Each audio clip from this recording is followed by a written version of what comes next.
Om Shri Sai Ram. Offering our collective prayers at the lotus feet of Bhagwan, respected elders, brothers, sisters, students, and everyone watching us live from around the world, Sai Ram, and a very good evening. The bhajan group just sang the bhajan Chitta Chora Murali Wala. Indeed, the Lord is the stealer of the hearts, and yet again, He embarked on a 3-country visit to steal the hearts of every single person who came in His presence. Those who knew Him, those who did not know Him, who were experiencing Him for the very first time. It was purely magical. And we have a short recap of the trip to Dubai, Brazil, and Argentina as Bhagwan and his entourage just returned yesterday. On the 18th of September, Swami, along with his entourage, took off from Bangalore to Dubai and were very lovingly received by the Chabriya family, Shri Vishal Chabriya and Srimati Pooja Chabriya at their residence. And Swami lovingly spoke to everyone, and thereafter everybody rested. And in the evening, Swami proceeded to the residence of Shri Manu Jaswani and his wife Srimati Jaswani. Srimati Sapna, in fact, had heard about Swami for a very long time and had never had the opportunity to bask in his love. But for the last 3 trips, she has been visiting the Chabriya residence and has been overwhelmed in his presence, that during the last trip, Swami promised the Jaswanis that he would visit their home and have a satsang in their home. And thereafter dinner was served that evening. The next morning, Swami granted a few interviews and proceeded to Sai Hridayam, to the residence of Shri Madan and Srimati Shobna Gupta, who are actually relocating to Saudi Arabia. The devotees from Dubai have very lovingly created a short video of that one-day visit to Sai Hridayam and the satsangs which took place in the morning and evening. We'll have the short video, please.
The next morning, September 20th, the entourage proceeded from Dubai on a very long 14-hour flight to Rio de Janeiro in Brazil, and reached very late in the evening, so it was rest. And the next morning was also rest because of the time difference.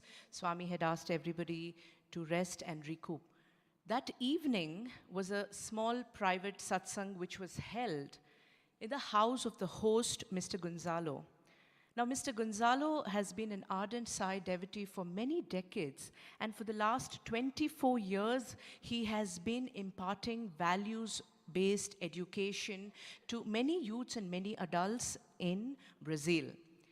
And that evening, as Swami came down for the private satsang, he renamed this house, which he had bought specially for Swami just 1 week ago to host the Lord.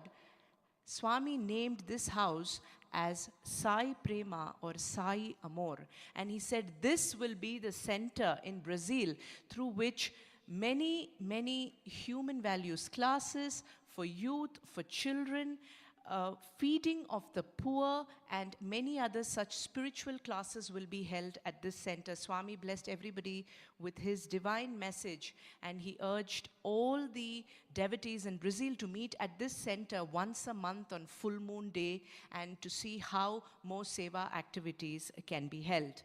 And that was the evening at Sai Prema, the newly Christianed center at Brazil. The next morning was bright and sunny, and Swami encouraged the entourage to go and visit the Sugarloaf Mountains, which is very popular in Brazil. And that evening, the public satsang was held. It was at a convention center, which was about 15 minutes away from Sai Prema. And Swami officially declared Sai Prema Center open. And there was one very key and important message that he gave everybody that evening. He said, Sai Prema should lead you to Prema Sai. He said, for that, your heart must be filled only with love, because I talk so much, I give so many lectures and discourses, but Prema Sai is a silent master, and he is not going to speak at all, and his language is that of the heart, no words, Swami said. So at the end, it was a beautiful satsang where over 200 devotees had gathered, not only from Brazil, from various parts of Brazil, but from other parts of Latin America too. And the next morning, it was a short farewell satsang. Swami took group photographs with the foundation members of Brazil. He gave them precious advice about what to do in the center and how activities should be conducted. And thereafter, Swami, along with his entourage, proceeded on a 3-hour flight from Rio de Janeiro to Buenos Aires in Argentina. We reached very late that night, and the next morning, Swami, along with his entourage, entered the most beautiful, it's one of the most beautiful ashrams of Swami in the world. And there is a small story here. As we see the pictures of the ashram, there's a small story here. During Bhagwan's visit in 2016, as he was passing by this particular house for the public satsang, he pointed to Dr. Jorge Berra, Swami's host, and his wife, Mrs. Rosana, who obviously at that time was not in the car. He pointed and said, this 6-bedroom house is the ashram. And while Dr. Berra lived in the same community, he wasn't aware of this, and later they found out that this property was on sale and had been on sale for over 9 years, and it was only waiting for Swami. And like Swami then later said that morning, he said there are 3 things which are required. He said right time, right place, right people. He said the right place and the right people were there, and the right time had to come. And 48 months, brothers and sisters, all the devotees of Argentina, over 150 of them, got together to make this will of Bhagwan a reality. They worked day and night, and in fact, blessed the core team of Argentina, and thereafter lunch was served to Bhagwan. And in the evening, all these 150 people had gathered to bask in his love. There were also devotees who were there from other countries of Latin America like Colombia, Mexico, Brazil, Ecuador, Bolivia. So many of them had gathered to bask in Swami's love. And Dr. Bera, as we see in the photograph, expressing his gratitude and the opportunity Swami had given them. And Swami immediately corrected and said, see, it's not about the opportunity I have given you, it is about the opportunity of the future. What today has happened is about the future and the coming together of all of this so beautifully. The next morning, Swami granted a few interviews while all the devotees were busy preparing for the public satsang in the canopy, in the premises of this beautiful ashram. The Indian ambassador to Argentina, Sri Sanjeev Ranjan, along with numerous heads of religions from Christianity, from Judaism, from Islam, and even spiritual organizations like Brahma Kumaris, had gathered there to witness this opening, this inauguration of a multi-faith center. Swami named the ashram Love and Peace.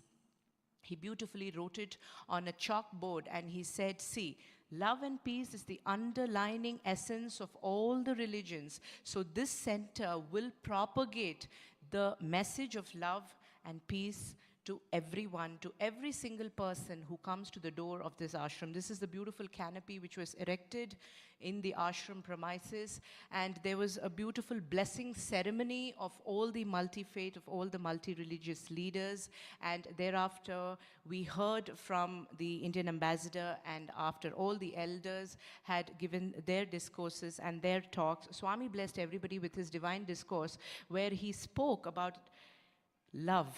And he said, the end of knowledge is love, and the end of love is peace. And Mangala Arati was given to Bhagwan, and dinner was served to all the devotees and all the people who had gathered that evening. The next morning, Swami proceeded to do the Bhumi Puja for the construction of the cottages in the ashram premises. 14 cottages will be built by the time Bhagwan comes next year. And after this beautiful ceremony, Swami gathered few of the devotees, representatives from all the countries, from all the Latin American countries who had gathered there, and he wanted each of them to know each other.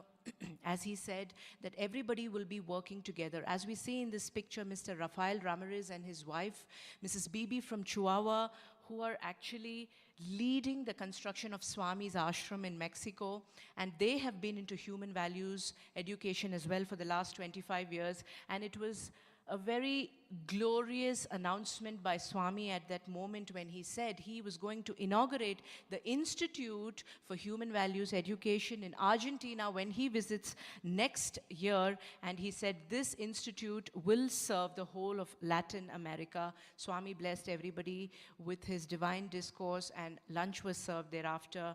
And soon after lunch and a little rest, everybody gathered at the living room. Swami gave everybody Vibhuti Prasadam. It was almost like a little between the Lord and his devotees. May we please request Sri B.N. Narasimha Murthy to address all of us this evening. Sai Ram.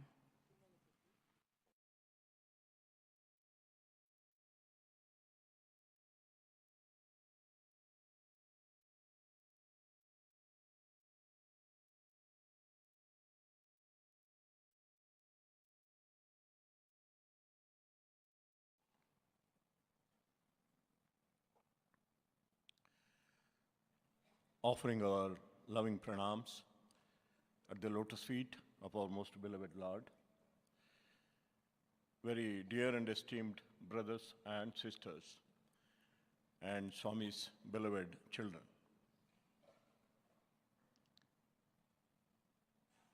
It is absolutely amazing to see how Swami has been re-establishing his connection with his devotees all over the world by visiting them in their own countries.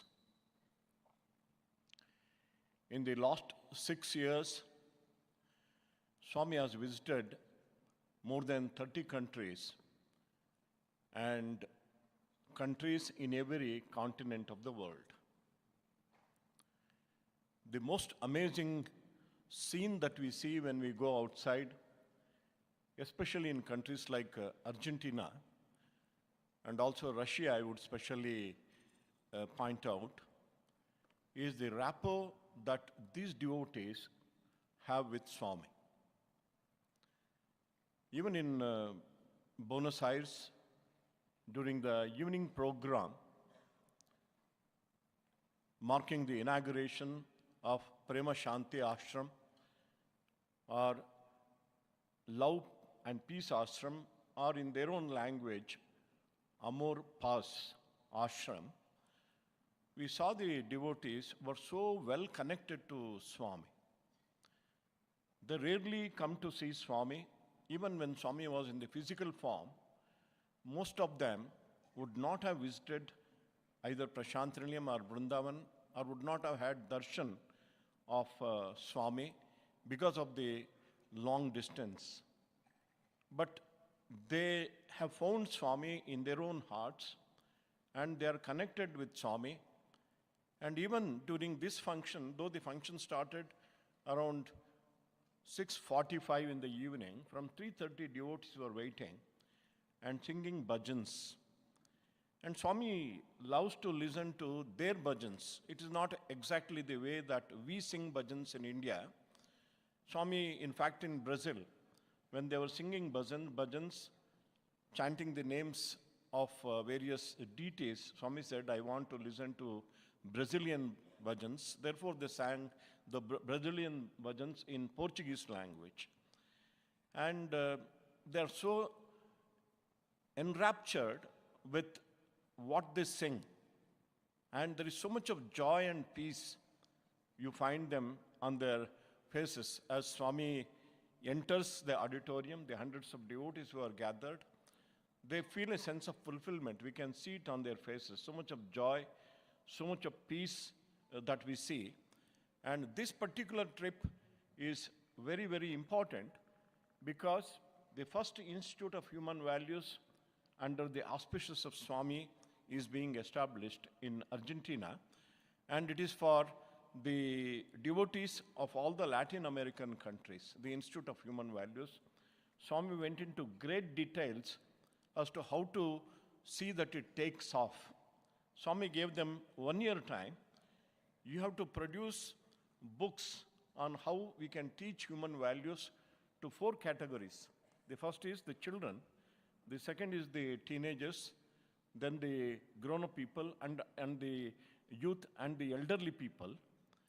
And Swami said for each of the 5 values, 4 books, one for children, one for the teenagers, one for the youth, and then the elders.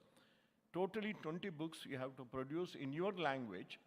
And what is very important is that the way we teach human values in India, we cannot teach it there. Because their understanding, their background, and mostly, especially Latin American countries, we find the majority of the people are Roman Catholics. Therefore, examples from your culture, your religion should be incorporated in those books. And then Swami also said that this will ultimately become a part of Sri Sathya Sai University for Human Excellence. Swami had announced long back, Sri Sathya Sai University for Human Excellence, and there will be 18 branches all over the world, and the first branch that Swami initiated is in Argentina. And most importantly, the kind of devotion they have, the kind of dedication. See, they are not, most of the people who came there are not really very rich people. And this is one of the most beautiful and the biggest ashrams of Swami anywhere in the world. Already 10 ashrams Swami has established all over the world. And this happens to be the biggest. A 3-acre plot full of lush green lawns and very old trees. There are some trees which are 100-year-old. And this building, as was very correctly, succinctly explained by Bhuvana, was built about 20 years before, and nobody lived there. And also, when you enter the house and see, you definitely get a question, why would anybody build a house like this? See, it is a temple for God. There is a big hall downstairs, and there is a big hall in the first floor also. And then there are 6 bedrooms, as was explained by Bhuvana. And this is, Swami said, it is my master plan. And I was also a fortunate listener to what happened between Swami and Dr. George Berra 2 years back when Swami was driving to the public function from his house. And he pointed out this is the place which is going to be the ashram. And it just does not come like that. It costs money. But how did it come? It came because the devotees sacrificed. They wanted to have a center for Swami. And more importantly, when Swami entered and when he was sitting in his room, the interview room, in fact, there is a bedroom and they have made a beautiful interview room also. Swami said, Prem Sai is going to come here.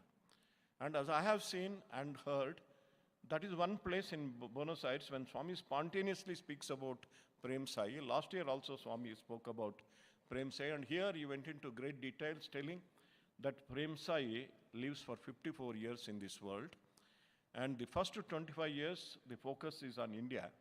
And the next 25 years, he spends mostly time outside. And what I am doing now, establishing ashrams, is not for me, it is for Prem Sai. And he is going to visit every one of the ashrams. He also said, today you have a few hundred people gathered here. A time will come when Prem Sai goes there, the whole place will be full of devotees and people will be vying with each other to have Prem Sai's darshan. And my dear brothers and sisters and very dear children, I would like to tell you, we are living in glorious times. We have to realize the glory of these times when God is on earth and establishing his kingdom. Once, one of the devotees thanked Swami saying, Swami, thank you for the opportunity. And Swami said, thank you for taking the opportunity. And he went on to say that I keep giving opportunities, but many people don't take the opportunities. And especially the students, they have the first opportunity. First opportunity, Swami is so loving, so kind to them, is so concerned about them, and they have to first take the opportunity, and then naturally everybody will take the opportunity, and we will see a time when the glory of God manifests itself in its full splendor all over the world, especially the youngsters. Our students have the opportunity. We elders, we do not know how long we will be here in this world, but definitely it is a wonderful opportunity being given to students, being given to everybody. And a little thing I would like to narrate. As Swami went on to the stage for the inauguration, as was said by Bhuvana, there were prayers from the various religions being delivered by the heads of those religious groups in Argentina. And Swami was requested to light 3 candles which were there. And Swami lighted one candle and called Isaac, Tigrit, Mr. Srinivas, Brother Srinivas and myself and said, asked us to light. We lighted, and this nobody has heard, only I could hear because nobody was around. Swami told these 3 candles are Tigrit, Srinivas and Narasimha Murthy, he said. And also he went on to explain, he went burning themselves out like candles, giving light. After some time, the candles will not be there. The candles will not be there, but the light will be enshrined in the hearts of people. And that is the glory of taking the opportunity. I appeal to all the devotees, all the students, take this opportunity, make your life a life of fulfillment, a blessed life. Thank you. I pray to Bhagavan to grant his divine message. Sai Ram to you.